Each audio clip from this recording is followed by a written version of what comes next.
Como Edison rompió la puerta y veía la ropa de Daniel tirada en el suelo, y a dicho sujeto encima de su esposa, quien estaba gritando por auxilio, por lo que ocurriría un altercado en el que otros hombres tuvieron que intervenir para alejar a Daniel y lo golpearían varias veces para que aprenda la lección. Pero aquí es cuando la cosa se pone extrema, pues en vez de solo darle un par de piñas y llamar a la policía, Edison quería darle al futbolista un castigo medieval. Es así como lo metieron dentro de un maletero de uno de sus autos para trasladarlo hasta otra propiedad de la familia, en donde aceptó que lo torturó hasta retirarle el miembro con un objeto punzocortante. Esto para darle una lección al país de cuál era el destino de todo aquel que abuse de una mujer. Imagina que te dan eso en vida, pues a más de uno se le arrugó la cara, y Edison tenía planeado dejar las cosas así. Solo que cuando subieron a Daniel nuevamente en el auto para dejarlo en paz, le revisaron su celular y ahí se percataron de los mensajes junto con las fotos que el futbolista había enviado al chat. Esto fue algo que puso tan furioso a Edison que detuvo el vehículo a mitad del camino para bajarse y sacar a Daniel del maletero. Y ahí él finalmente usaría el cuchillo para hacerle ese terrible corte de lado a lado que les comenté previamente, dejando en ese bosque una escena de horror, y luego cada uno de los presentes regresó a su casa directo a olvidar lo ocurrido. Edison señalaría que lo que hizo fue lo que cualquier otro hombre hubiera hecho, y finalizaría la entrevista diciendo: los medios han dicho muchas cosas, mi esposa nunca tuvo nada con Daniel, mucho menos mi hija, siempre hay rumores, pero la verdad aparecerá. Yo evité que mi esposa fuese violada en ese momento. Por su parte, Alana daría respaldo de la declaración de su padre, asegurando en su versión de los hechos que efectivamente Daniel Correa quería abusar de su madre, mencionando en una grabación que ella, después de la fiesta, tenía pensado irse a dormir con una amiga, pero luego la tranquilidad del hogar se vio interrumpida por unos gritos, y ahí es cuando se entera de que Daniel estaba encima de su madre y que ella gritaba para que alguien la socorriera para evitar que el joven siguiera abusando de ella.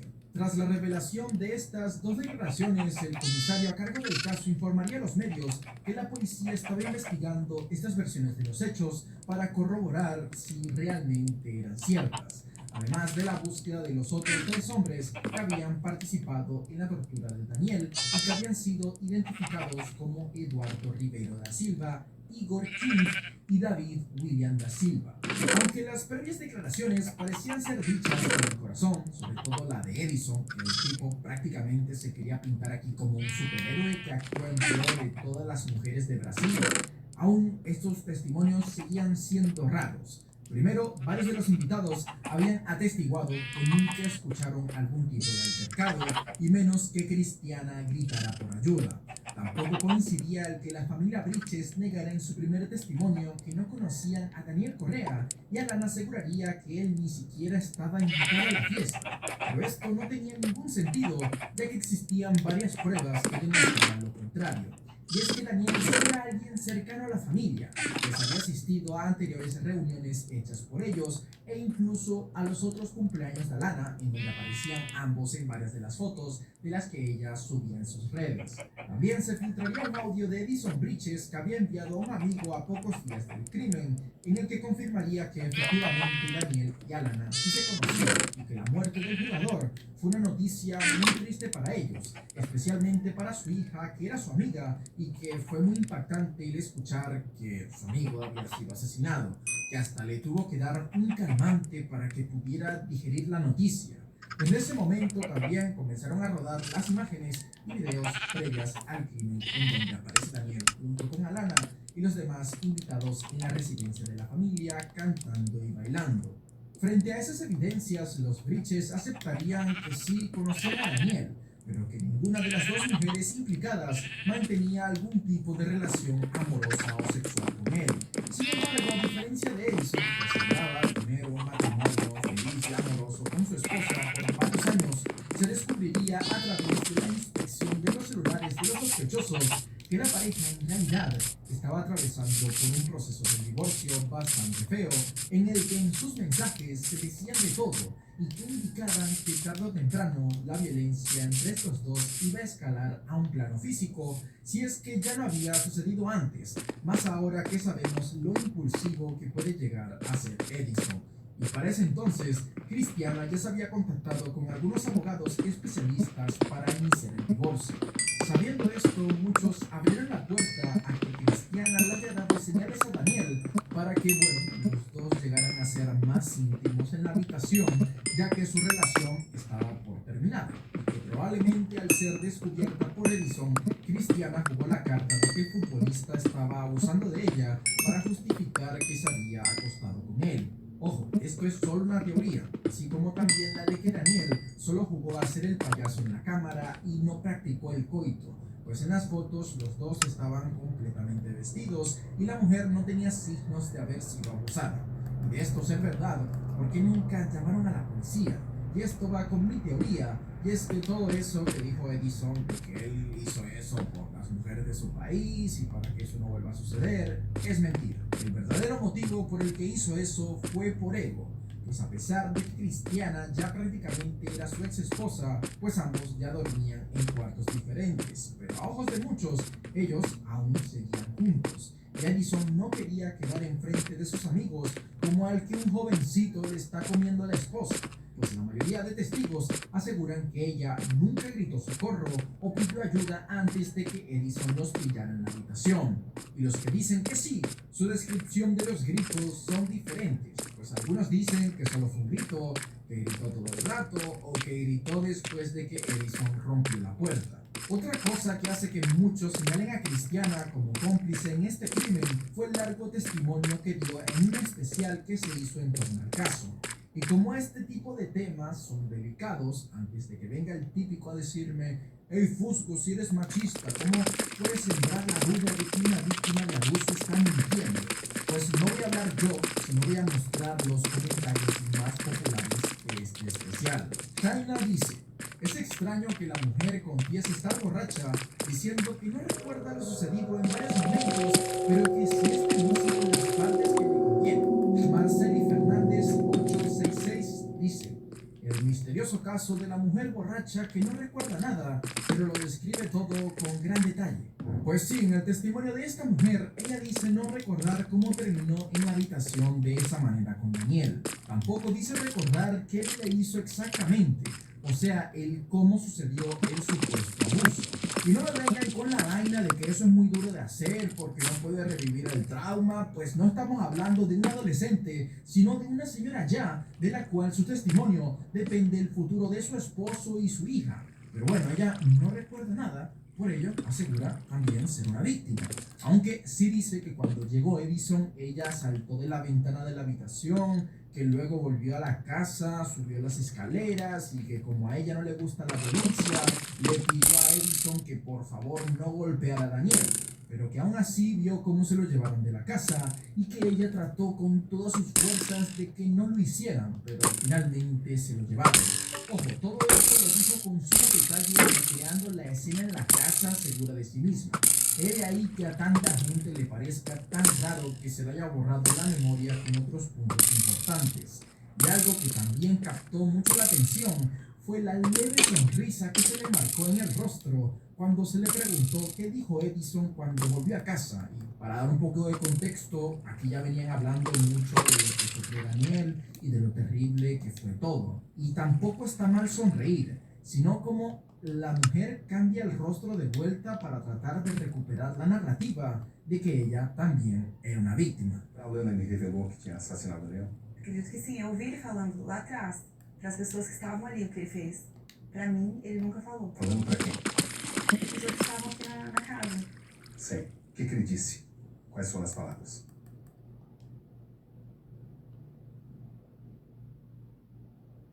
Que nunca mais ele ia mexer com mulher de ninguém.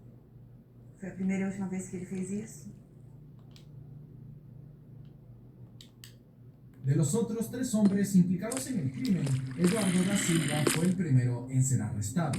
Los otros 2 habían fugado, pero serían también capturados y con sus declaraciones se logró una mejor reconstrucción de los hechos de la madrugada del 27 de octubre. Y ellos señalarían que ninguno de los que estuvieron en esa casa habían escuchado los gritos de la mujer, y menos los ruidos de Edison rompiendo la puerta. Que eso había sido una mentira, ya que los 3 habían sido amenazados por Edison para que lo ayudaran a deshacerse de Daniel. Y se cree que estos hombres le hicieron caso porque Edison no era cualquier tipo, pues nadie lo ha dicho así como con palabras claras, pero todo apunta a que el tipo estaba metido en negocios oscuros. En 2015 fue acusado de manipular el chasis de un vehículo al que le había adulterado la numeración de los cristales. En 2017 volvió a ser denunciado por el mismo delito y también fue procesado 3 veces por posesión ilegal de armas en los últimos 4 años.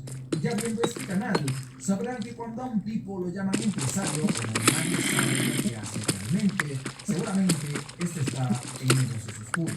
No obstante, Alana Bridges aseguraría que los 3 hombres mentían, ya que en realidad fueron ellos quienes habían actuado de manera más violenta diferente de su padre. Pero el 13 de noviembre, el abogado del sospechoso Eduardo da Silva indicaría que en todo momento fue Edison quien tenía como objetivo de retirarle el miembro a Daniel, así dejarlo a la intemperie, y que por ello Eduardo aceptó ayudarlo. Para mí, eso es casi lo mismo que ayudar a alguien en quitarle la vida a otro. Pero bueno, en temas legales, seguro que esto hacía alguna diferencia, ¿no? Tras esta revelación, la policía presentó cargos en contra de los Bridges por la muerte del jugador y coacción de testigo, ya que habían mentido en sus declaraciones, inventando una historia y amenazando a los otros participantes que estaban en la casa para que los apoyaran con su versión de los hechos. Y esto último no viene por lo que aseguran los otros 3 hombres, ya que estos también estaban siendo procesados por ocultamiento del cuerpo y fraude procesal, sino que viene por una amiga de Alana que manifestó que Edison Bridges le había ordenado a ella y a los demás invitados de la fiesta a limpiar las manchas de sangre que habían dejado por causa de los golpes que había recibido Daniel Correa esa madrugada. Señalaría que incluso el colchón de la habitación fue cortado en la parte donde había sangre, y que ese pedazo lo quemaron junto con los documentos de Daniel, y que tras las agresiones que recibió la víctima en la casa, fue colocado en la maletera del vehículo en donde se lo llevaron, y que cuando Edison Bridges regresó de nuevo a la residencia, confesó que lo había matado. Lo que estaba condenando a los Bridges en este momento era que en un principio esta gente no dijo la verdad, por lo que su defensa admitió que habían omitido ciertos detalles de sus declaraciones por cuestiones de protección a los demás involucrados, ya que en su inocencia se alarmaron al ver que iba a ser difícil comprobarle a las autoridades que la muerte de Daniel había sido un acto de justicia. Y esto no me lo creo para nada, ya que Edison con sus acciones demostró que él sabía perfectamente lo que estaba haciendo, ya que cortó el colchón, se encargó de ocultar un montón de evidencias, se llevaron a Daniel para otro sitio, se encargaron también de crear otra versión de los hechos. Así que el que pongan a los Bridges e inocencia en la misma frase, para mí no tiene nada de sentido. Otra prueba de que la historia de los Bridges había sido planeada fue cuando se emitieron unas imágenes en las que apareció la familia y los otros 3 hombres sospechosos, todos reunidos en un centro comercial el 29 de octubre, 2 días después de haber cometido el crimen. De acuerdo con la investigación fiscal, el objetivo de esa reunión fue para pactar una versión de los hechos y presentarla a la policía. Pero ante ese detalle, Edison Bridges manifestaría que había cometido el asesinato solo y que ninguno de los otros implicados tuvo algo que ver. A palabras del comisario, viendo toda la evidencia, el tema no era de si Edison era culpable o no, pues había demostrado que el hombre era extremadamente peligroso, ya que ejecutó todo con suma frialdad, hasta encima de pedir que limpiaran la casa, pidió que le hicieran de comer, y aún después de torturar a Daniel, salió a comer y descansó como si nada. Por otro lado, se descartaría el abuso a Cristiana por parte de Daniel, ya que no se hallaron signos físicos de haber sufrido abuso físico, y en los análisis toxicológicos de Daniel, su nivel de alcohol era demasiado alto como para hacer cualquier cosa. A lo que la versión de la fiscalía fue que esa noche Edison encontró a Daniel Correa haciendo una mala broma en la habitación junto con Cristiana dormida y que el futbolista, debido a los golpes, quedó muy grave en la casa y a ahogarse con su propio líquido rojo, sin hablar de lo desesperante que tuvo que haber sido ese viaje en el maletero, conociendo cuál era su destino. Es así como en el 2021 se le condenaría a Edison Bridges de pagar una indemnización de $200.000 a la familia de la víctima, ya que Daniel tenía una hija pequeña que aún era menor de edad. Y finalmente, en marzo de 2024, tras más de 5 años de una exhaustiva investigación policial, el juez Tiago Flores dictó las siguientes sentencias, las cuales todo el país estaba esperando. Primero, Cristiana Bridges fue hallada culpable de los cargos de fraude procesal y corrupción de menores, siendo condenada a 6 meses de detención y 1 año en prisión. En cambio, la sentencia que más sorprendió a todos fue la de su hija, Alana, quien fue sentenciada a 6 años, 5 meses y 6 días en la cárcel, junto con 9 meses y 10 días de detención. Por otro lado, Edison Bridges fue encontrado como el culpable principal y la lista de cargos que le pusieron a este hombre fue inmensa, por lo que no terminaré nunca si menciono todo, por lo que fue condenado a 42 años, 5 meses y 24 días en la cárcel, además de 2 años en detención. Los otros 4 acusados fueron absueltos de todos los cargos, incluyendo a una de las amigas de Alana, de nombre Evelyn Sola, quien fue acusada Yo tomé de esa dar foto, falso me iba a testimonio. venir, pero me di Por un cuenta que lado, había la un familia de montón Daniel de Correa diputados se mostró sobre muy todo ese tranquila video. y de acuerdo con la decisión del sistema judicial. Sin embargo, no sería igual para la defensa de la familia Bridges, en los que sus 7 abogados manifestaron que apelarían por las sentencias de sus clientes. Además que mucha gente estaba muy en desacuerdo con la sentencia que le impusieron a Lana, ya que ella tenía 18 años recién cumplidos al momento del crimen y capaz por miedo a lo peligroso que era su padre, se animó a dar falso testimonio, y que si el jurado creyó que su sentencia era justa, porque a su madre solo le dieron 1 año si ella también ocultó la verdad hasta cierto punto. También es demasiado raro que a los otros hombres que ayudaron a tirar el cuerpo no les hicieron nada, porque según estaban siendo amenazados por Edison.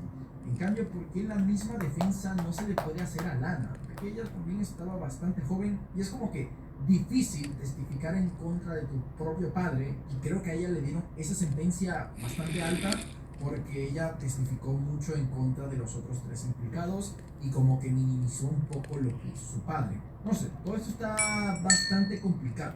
Quisiera saber qué opinas tú en los comentarios. Bueno, olviden esto último que acabo de decir, porque al parecer Alana solamente pasó de 9 meses a 1 año en prisión.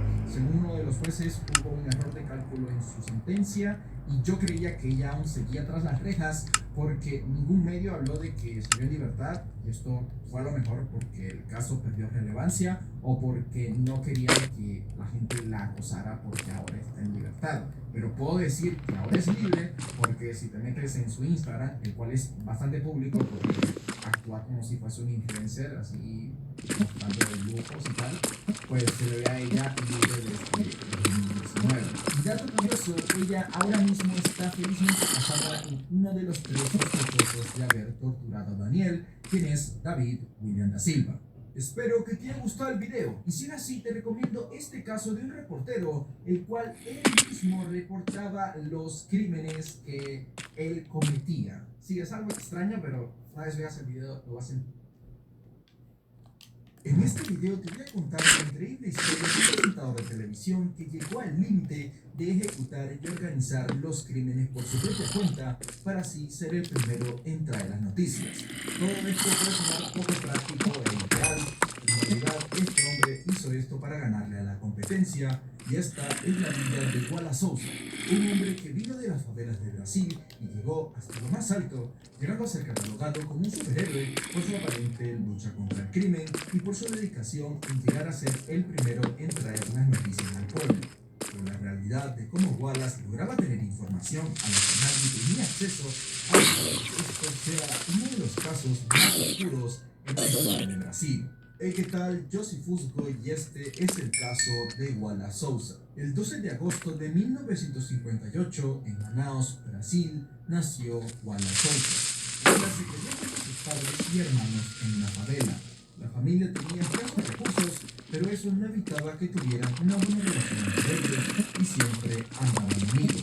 Wallace, de pequeño, se la pasaba muy bien jugando con sus hermanos, pero con quien más disfrutaba pasar el rato era con su hermano mayor llamado Ulises. Pero lamentablemente para la familia Souza, a principios de los años 70, Ulises perdería la vida por una sobredosis de sustancias. Este evento marcaría mucho a Wallace, quien empezaría a detestar a quienes trafican estas sustancias, cosa de la que le era difícil escapar, ya que vivía en Manaus y esta es una de las ciudades con mayor criminalidad en Brasil, ya que tiene cercanía con la selva del Amazonas, convirtiéndola en una de las principales rutas de venta de estupefacientes, cosa que hace que en la ciudad hayan frecuentes enfrentamientos entre pandillas que luchan por territorio. En 1979, a la edad de 21 años, Wallace se convirtió en policía y con mucho esfuerzo, estudiando a la vez que trabajaba, pudo estudiar en la Universidad São Luís Gonzaga, donde obtuvo un título en negocios. Wallace también dio un curso de estudio del comportamiento humano en otra universidad. Luego se casaría y tendría 4 hijos, y con esto su vida parecía ir por el camino que todo padre quiere para su hijo. Pero en el año 1987, Wallace sería despedido de la policía definitivamente y encarcelado por cometer fraude de pensión. Después de cumplir una sentencia de 6 meses, las personas le preguntaban a Wallace si era verdad de que era culpable de este delito. Este respondía que fue encarcelado injustamente. Él solo está investigando un caso de fraude de notas en una universidad y en el transcurso de la investigación se dio cuenta de que una persona muy importante de la política estaba involucrada en el fraude. Así que por temor a que esto salga a la luz, la policía lo detuvo porque sabía demasiado y él quería seguir investigando este caso. Cosa que, si me preguntas a mí, no tiene mucho sentido, ya que de ser verdad, en vez de darle solo 6 meses de cárcel, lo hubieran mandado a dormir, y más aún tomando en cuenta que estamos en Latinoamérica. Y quiero que tengas en cuenta eso durante todo el video. Estamos en Latinoamérica. Finalmente, en el año 1989, es que empezaría lo bueno, pues resulta que Wallace empezaría su proyecto más ambicioso. Este era el crear un canal de televisión nacional llamado Canal Libre. Sí, está escrito así como lo ves en pantalla. Crear un canal de televisión no es una tarea fácil, pero Wallace había conseguido muchos contactos en su carrera como policía y sus conocimientos en los negocios le facilitaron el conseguir inversionistas. Cuando este programa estaba empezando, su programación se basaba mayormente en noticias llevadas al extremo como para hacerlas lo más sensacionalista posible, a la vez que todo tenía así como un toque de humor cutre.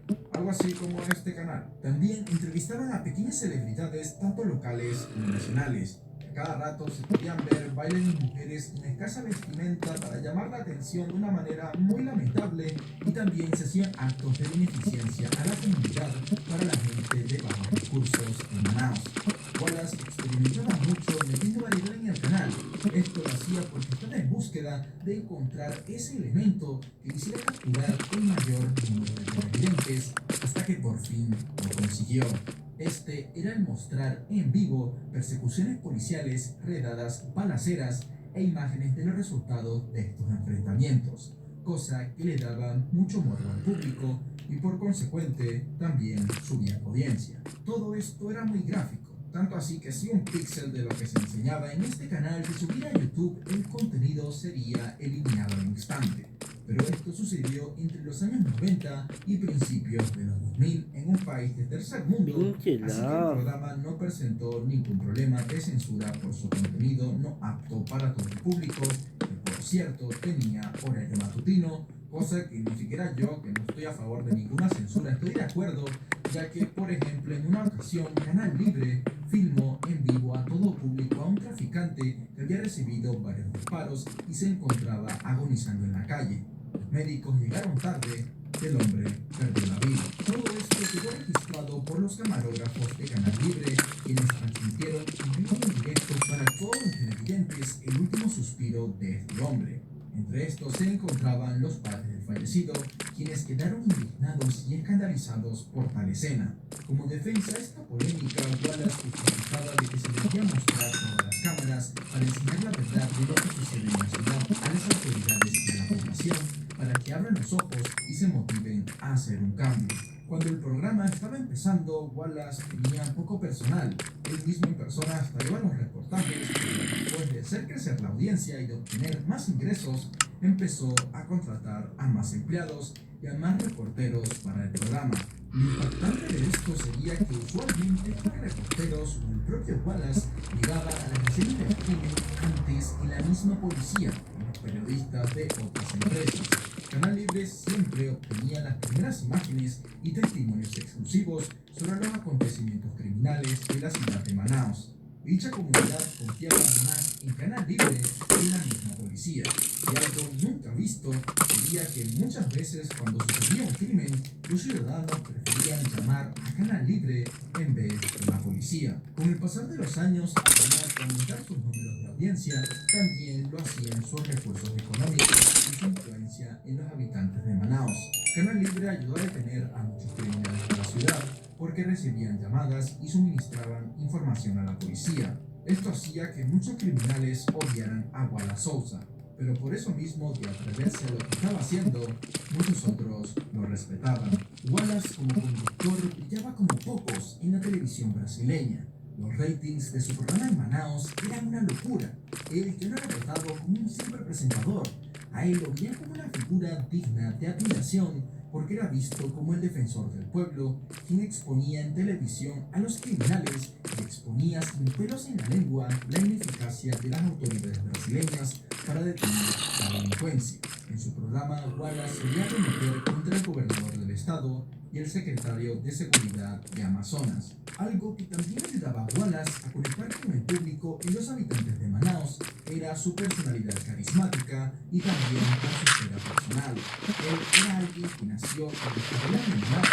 Su hermano perdió la vida por culpa de un traficante y encima se metió en la policía para impartir justicia en las calles, pero luego fue despedido injustamente por corrupción al tratar de revelar el lado oscuro de la policía. Con esto, Wallace demostraba que su lucha contra el crimen era algo personal para él, ya que esto le había quitado mucho y para toda persona a la que el crimen también le había quitado algo valioso, fácilmente se sentía identificada con él y la admiración venía porque Wallace era una figura que luchaba contra esto y a la vez era alguien exitoso, así que era visto como una especie de superhéroe. Este decía en su programa que los traficantes debían estar en la cárcel o en la tumba, que estos no merecían derechos humanos. Gracias a su inmensa popularidad, Wallace tuvo la facilidad de meterse en eso que tanto anhelaba, y eso era la política.